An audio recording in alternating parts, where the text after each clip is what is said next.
E aí galera do nono ano, vamos dar mais uma continuidade aqui nas nossas aulas, tudo bem? A aula passada nós vimos a respeito de sais, de ácidos e bases.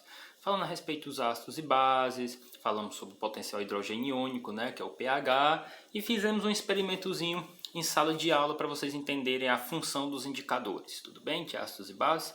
Hoje a gente vai acabar esse capítulo falando sobre as duas funções inorgânicas que ainda faltam, que seriam os sais e os óxidos. Tudo bem? Então, vamos lá.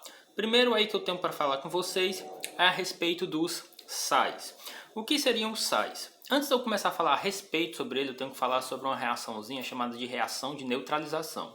A reação de neutralização é quando eu pego um ácido, uma base, coloco eles para reagir, ou seja, coloco eles em contato, tudo bem? E é por isso que a gente chama de reação de neutralização, porque o ácido e a base, elas vão se neutralizar. E qual vai ser o produto dessa reação de neutralização?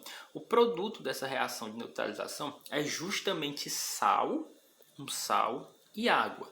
Ou seja, o sal é o produto de uma reação de neutralização entre um ácido e uma base. Tudo bem? Então é bem simples. Então se eu pego um ácido e uma base e tem uma neutralização, eu vou formar um sal e uma água. Como vocês podem ver aqui, ó, eu pego o ácido aqui, o ânionzinho, ó, tudo bem, o Cl, e pego o cátion aqui da base. Juntando os dois, eu vou formar um sal. Esse especificamente é o sal de cozinha. E aí eu vou ter as classificações dos sais, tudo bem? Eu tenho mais do que essas classificações.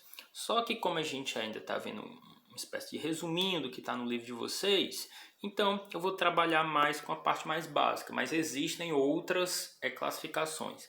Sais ácidos são aqueles que sofrem dissociação e liberam H+. Você se lembra do ácido de Arrhenius, que é aqueles que liberam H+.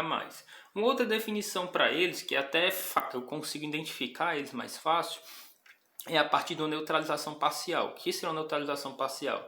Aqui, ó, é uma neutralização completa, porque eu tenho um ácido forte e uma base forte. E aqui, para formar esses sais ácidos, eu precisaria de uma neutralização parcial, ou seja, de um ácido forte e de uma base fraca, tudo bem? Que vai formar um sal ácido. Sal básico, mesma coisa, base de Arrhenius, seriam aqueles sais que quando entram em contato com a água, eles vão sofrer dissociação, liberando um hidroxila, ou H-. E também pode ser oriundo de uma neutralização parcial, vindo de um ácido fraco e uma base forte. E aí eu não botei aí, mas porque eu botei aqui. Isso daí, esse NaCl, seria um sal neutro, ele não é ácido nem base, porque ele vem de uma neutralização completa, de um ácido forte, mas uma base forte. E aí vamos começar os óxidos. Os óxidos eles são compostos binários, ou seja, são formados por dois elementos, tudo bem? Duas variedades de elementos, desculpa. E um deles obrigatoriamente tem que ser o oxigênio.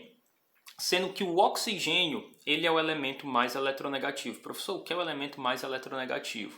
O elemento mais eletronegativo, que é a eletronegatividade, são quando os elementos fazem um composto químico, tudo bem? Uma substância ou molécula, e um dos elementos eles vai ter maior tendência de puxar os elétrons para mais próximo deles.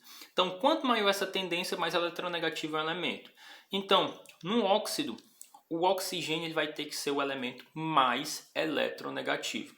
Professor, aí aqui eu tenho um exemplo, embaixo CO2, H2O, óxido de ferro e por aí vai. Professor, uma exceção, se você pegar, por exemplo, o oxigênio e o flúor ele é mais eletronegativo do que o oxigênio. Então, mesmo que faça um composto binário com flúor, o oxigênio, como ele não vai ser o elemento mais eletronegativo, ele não vai ser considerado um óxido.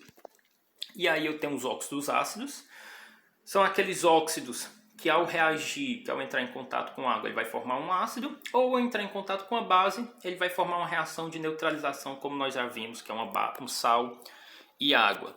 E eu tenho os óxidos básicos, que é o mesmo esquema, ao entrar em contato com a água, ele vai formar uma base, e ao entrar em contato com o ácido, ele vai sofrer uma reação de neutralização.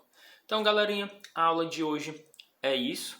Qualquer duvidazinha a gente tira nas videoconferências. Até mais!